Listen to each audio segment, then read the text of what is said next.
जात न पूछिए साधु की, लेकिन सभी साधु आचार्य तो नहीं हो सकते ना। अपने भजन के लिए तो अच्छा है भाई। कोई कोई आजकल समस्या क्या है, जहां प्रसिद्धि हो जाती है लोग समझते हैं कि इन्हीं से प्रश्न करना चाहिए। अब बहुत सारे लोग आजकल सोशल मीडिया से या किसी प्रचार से, जैसे किसी संत के पास कोई एक नेता चला जाए तो दूसरा नेता चला जाएगा, फिर तीसरा, फिर चौथा, फिर कोई क्रिकेटर चला जाएगा, इस प्रकार एक भीड़ लग जाएगी। लेकिन क्या वो आचार्य हो सकते हैं? अर्थात क्या वो शिष्यों के संशय का छेदन करने में निपुण है? क्या वो शास्त्र के नियमों के अनुसार बोलने की क्षमता रखते हैं, या कपोल कल्पित अपनी ही कोई कहानियां सुना दिया करते हैं? ये बड़ा महत्वपूर्ण है यहाँ, बहुत महत्वपूर्ण। वैसे तो हम सुबह उठे थे, हम स्वयं की बात बता रहे थे, हमें ड्राइविंग सिखाने वाले व्यक्ति को भी हमने प्रणाम किया जिसने हमें कभी ड्राइविंग सिखाई थी। सबको हमने अपने मन में प्रणाम किया। प्रणाम करने की मना नहीं, मैं स्वयं करता हूं, आपको भी करना चाहिए। लेकिन यहां अब बात आती है तद विज्ञानार्थ गुरुमेवा विमुच्यते, अर्थात जब मोक्ष की बात आती है, क्योंकि व्यास जी जो है, ये व्यास पूर्णिमा है, कोई सामान्य दिन नहीं है। ये विद्वान व्यास, ऐसे भगवान, तो ज्ञान की बात तो आएगी कि नहीं आएगी? ऐसे मोटा मोटी बात तो नहीं चलेगी।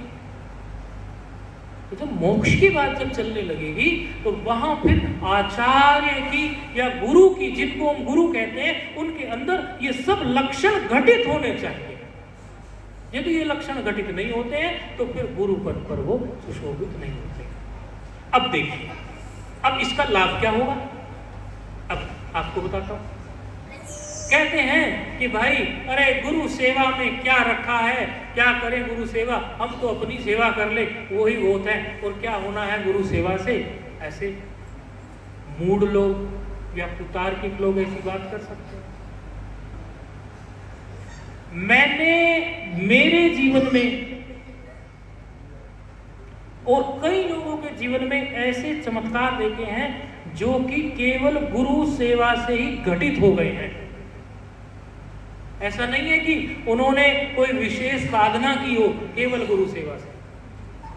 और यदि मैं शास्त्रीय आधार की, प्रामाणिक आधार की एक बात बताऊं तो आप सुनिए, शंकराचार्य जी का हम जानते हैं, अभी श्लोक में हमने भी बोला, भगवान शंकराचार्य जी, भगवान बोलते हैं जिनमें षडभग हो, वो भी अवतार है। शंकरा शंकरो, साक्षात भगवान शंकर के अवतार है शंकराचार्य। उनके साथ उनके शिष्य रहते थे, पढ़ते थे।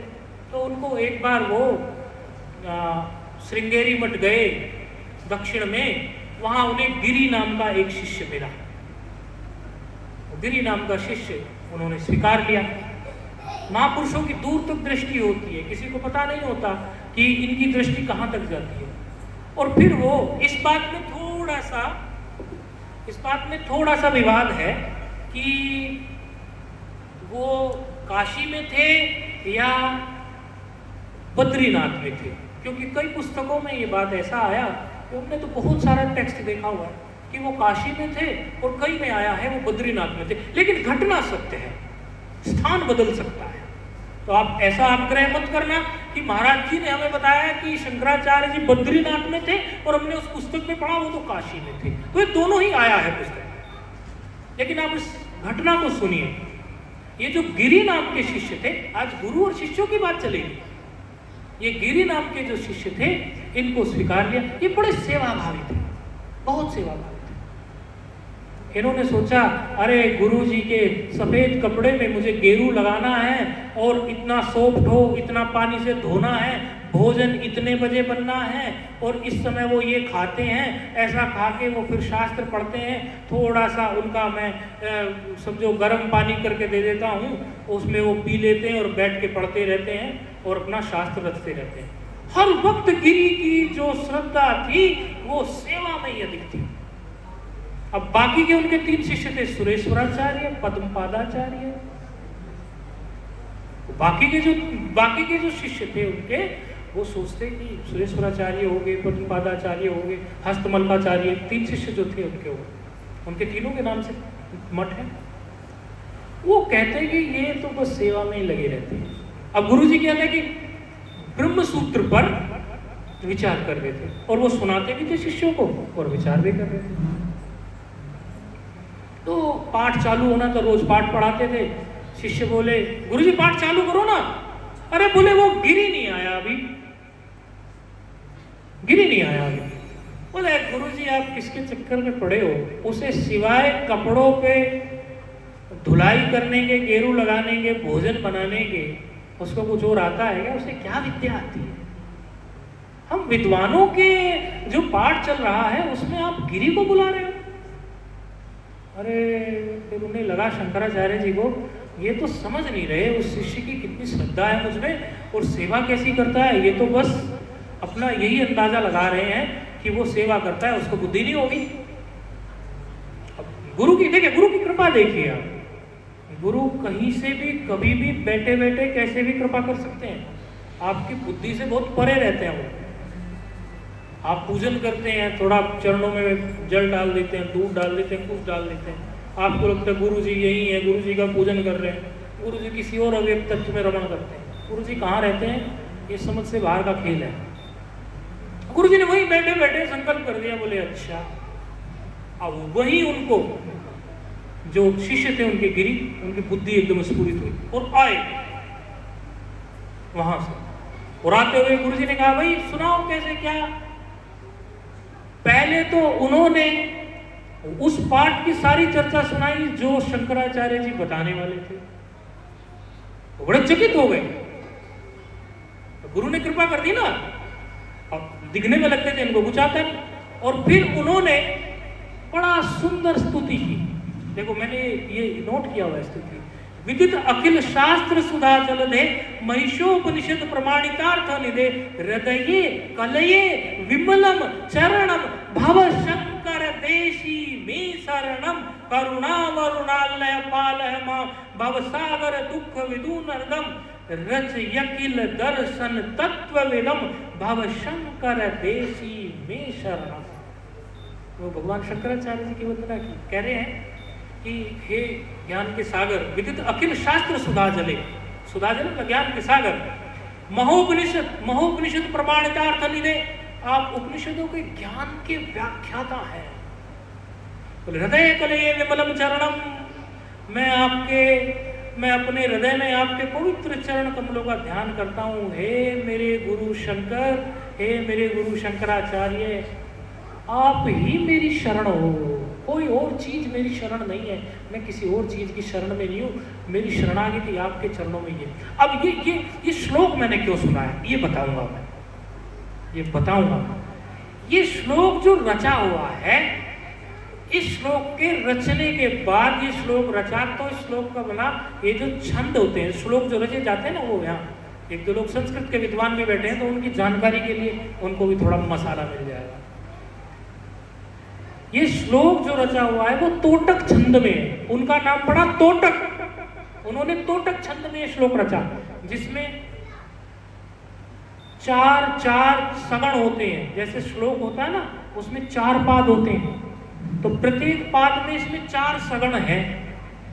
एक सगण में 3 वर्ण है, तो अर्थात एक में 12 हो गए, तो 12 12 12 12 48 वर्ण का ये है समवृत्त। और उसके बाद से ये तोटक छंद खूब प्रसिद्ध हुआ, कि जिसको वो हल्के में ले रहे थे। ये व्याकरण वालों की समझ में बात आ जाएगी, यहाँ व्याकरण के लोग बैठे हुए हैं, कि 12 12 सगण सगण सगण सगण सगण सगण सगण सगण सगण सगण सगण सगण सगण सगण, ये व्याकरण की भाषा की कुछ बात है। श्लोक रचने का मतलब, जैसे हम कोई श्लोक बनाना चाहें, जैसे कोई हमारी स्तुति में जैसे कोई श्लोक रच दे, या हम अपने गुरु की स्तुति में एक श्लोक की रचना कर दें, कर सकते हैं। और हमारे पास भी ऐसे कई विद्वान हैं, वो भी कर सकते हैं और करेंगे भी भविष्य में, ये भी हम जानते हैं। तो विद्वान लोग कर सकते हैं, बुद्धि चलती है उनकी। उनको हल्के में ले रहे थे और गुरु की कृपा हुई तो उनका सारा ज्ञान प्रकट हो गया। देखो भाई, कल हम शंकराचार्य जी को सुन रहे थे YouTube के माध्यम से, एक बड़ी सुंदर बात उन्होंने कही, और बात मुझे जची। वो जची इसलिए क्योंकि वो बात बिल्कुल मेरे अंदर ही थी। शंकराचार्य जी ने कहा कि सारी विद्याएं हमारे मस्तिष्क में पड़ी होती हैं, हमारे अंदर होती हैं सारी विद्याएं। भाई किसी जन्म में हम कुछ विद्वान रहे होंगे, अरे किसी जन्म में कारपेंटर रहे, किसी जन्म में इंजीनियर रहे, वास्तुकला के रहे, किसी जन्म में कैमरामैन रहे, समझो अभी कैमरा नहीं तो कुछ और रहा होगा, किसी जन्म में हम संस्कृत के विद्वान। आप सब किसी न किसी जन्म में कुछ न कुछ होके आए हैं। वो सारे संस्कार इधर ही हैं। अब गुरु के द्वारा आप मंत्र प्राप्त करके उपासना कर लीजिए, वो विद्याएं प्रकट हो जाएंगी, उसमें क्या है। अब ये गिरी जो थे जिनका बाद में नाम तोटकाचार्य पड़ा, जिन्होंने तोटक छंद की रचना की, अब तो हिंदी में भी तोटक छंद में बनाते हैं, तो संस्कृत का हमने श्लोक सुना आपको। ये तोटकाचार्य जो हैं इन पर विद्या तो थी, लेकिन वो बस सोचते थे कि चलो लो प्रोफाइल रहो। लो प्रोफाइल रहना होता ना। मैं कितने साल मैंने लो प्रोफाइल में काट दिए और अभी भी लगभग मैं लो प्रोफाइल में जीवन जीता हूँ। मेरी ऐसी व्यक्तिगत सोच है, मैं ये नहीं कहता कि जो हाई प्रोफाइल रहते हैं वो उनका भजन कम होता है, लेकिन मेरी ऐसी व्यक्तिगत सोच है कि बहुत अधिक हाई प्रोफाइल हो जाने से, बहुत अधिक लोगों के संपर्क में आ जाने से, बहुत लंबा चौड़ा स्ट्रक्चर बन जाने से, बहुत आश्रम बन जाने से, बहुत चीजें हो जाने से स्वयं के लिए समय कम हो जाता है। स्वयं की साधना के लिए, स्वयं के चिंतन के लिए समय कम हो जाता है। पहले जब मैं नया ये चोले में आया, मुझे लगा खड़ा कर दूंगा 8, 10, 20, 30 आश्रम झटके से। अच्छा, लोग भी मिलते चले गए, कहने लगे यहाँ के उत्तराधिकारी बन जाओ, यहाँ के बन जाओ, ये जमीन ले लो, ये जमीन ले लो। किसी ने कहा ये हमारे खेत में आश्रम बना लो, किसी ने कहा यहाँ बना लो, यहाँ बना लो। फिर भगवान की ऐसी कृपा हुई, मस्तिष्क में आया कि बड़े बड़े आश्रमों, बड़ी बड़ी चीजों को संभालने में मेरे पास फिर समय क्या बचेगा, मेरे लिए व्यक्तिगत समय क्या बचेगा। अभी मेरे पास जितने लोग आते हैं, जाते हैं, मिलते हैं, जुलते हैं, उनमें से ही मैं अपना वक्त जो है किसी तरह बचा के रखता हूँ, क्योंकि मेरा स्वभाव वो नहीं है कि कोई एक बार हमारे पास आया और वो बेचारा आया, उसकी हमसे बात करने का मन है या कुछ डायरेक्ट संपर्क नहीं। एक बार कुंभ में एक बहुत बड़े आचार्य ने एक बहुत बड़ी बात कही, नाम तो नहीं बताएंगे माइक पर, अच्छा नहीं है, ऐसा शोभनीय नहीं है किसी का नाम लेना।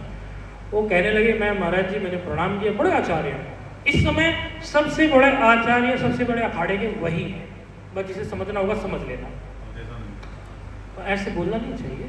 तो एक बार हमने वे कट करना, तो बोला कि महाराज जी आपकी क्या जीवन भर की, बोले मैं ये 19 की बात कर रहा हूँ, 2019 की अर्ध कुंभ की, महाकुंभ की नहीं, अब की बार तो संख्या बढ़ गई होगी। बोले ज्यादा भी नहीं तो मैंने कई लाख सन्यासियों को प्रेस मंत्र दे दिया, कई लाख सन्यासी मैंने बना दिया। मैंने कहा महाराज जी वैसे मैं क्षमा चाहूंगा, लेकिन मेरे मन में एक भाव आया, आप मुझे क्षमा करना, मैं बालक हूँ और आप तो बड़े पुराने हैं और पुराने संत हैं, सारी बात है, मैं तो कल परसों का हूँ, मेरी उम्र ही क्या, मेरा अनुभव ही क्या। पहले मैंने 2-4 वाक्य इस प्रकार के बोले ताकि उनको बुरा ना लगे, लेकिन मुझे एक भाव आया, मैं व्यक्त करना चाहता हूँ। मुझे सिर्फ इतना बता दिए, उन चेलों में कितने चेले दोबारा आपके दर्शन करने के लिए आए या कितने चेलों को आप जानते हैं। चुप हो गए। तो मैंने कहा फिर इस बात का, मैंने अपने मन में बोला, वो समझ गए, फिर इस बात का भी अभिमान पालने में कुछ नहीं है कि चेले 2 लाख हो गए, 5 लाख हो गए, 6 करोड़ हो गए, आए चले गए, ना उनको आपका पता ना आपको उनका पता। अच्छा, मेरी सोच इस प्रकार की नहीं है। मेरी सोच ये है कि यदि मुझसे 10 लोग जुड़े हों, 20 लोग जुड़े हों, तो व्यक्तिगत रूप से यदि उनके कोई संशय हो, मैं उनका छेदन तो कर पाऊँ। यदि मैं इतना बड़ा स्ट्रक्चर कर दूं, जगह जगह मैं पांडाल, टेंट और व्यवस्थाएं लगाता फिरूं, और उसमें जगह जगह वहाँ की मुख्य समाजों को, कोई कभी वैश्य समाज वालों को ले लिया, कभी किसी ब्राह्मण समाज को, सबका संत बन के व्यवस्था करवाता फिरूं, बड़े बड़े और बहुत लंबा चौड़ा कार्यक्रम करूं, तो ठीक है, वो अपनी जगह अच्छा है, लेकिन मैं व्यक्तिगत किसी को समय ना दे पाऊं, मुझे थोड़ा ठीक नहीं लगेगा। तो लो प्रोफाइल रहते थे। कौन? तोटकाचार्य जी, गिरी नाम जिनका था, उन्होंने अपने आप को हाई प्रोफाइल नहीं, मतलब कभी अपनी विद्या का सुरेश्वराचार्य को, पद्माचार्य को, पद्मपादाचार्य को, हस्तमलकाचार्य को कभी विद्या का प्रदर्शन नहीं किया। विद्या उनके मस्तिष्क में थी, और जिस दिन उनको हल्के में लिया, बस गुरुजी ने हल्का सा हिंट कर दिया, इशारा कर दिया, संकल्प कर दिया, कर दी प्रकट। लो, श्रुति सार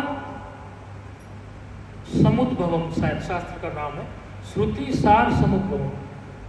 इतना सुंदर शास्त्र उन्होंने रचा, जितनी उपनिषदें हैं हमारी, सभी उपनिषदों का निचोड़ उन्होंने दे दिया उसको। संस्कृत में है श्रुति, शायद हिंदी में भी छपता होगा, मुझे पता नहीं, मुझे संस्कृत का तो पता है। श्रुति सार समुद्भवम, जिनको इतना हल्के में लेते थे। गुरु की कृपा से क्या नहीं हो सकता, सब कुछ संभव है। अरे गुरु दिन रात स्वयं तपस्या करते हैं, आप वो हल्की सी झलक दिखा देंगे, हो जाएगा काम, इसमें क्या है। लेकिन हमारी पात्रता में कमी है। हमारी यदि पात्रता हो तो क्यों नहीं चीजें होती। कहते हैं ना कि भाई असंभव कुछ नहीं होता, तो असंभव भी होता है। भाई मृत्यु जो है हमेशा जो है मृत्यु ही रहती है, मृत्यु जीवन तो बनी नहीं है।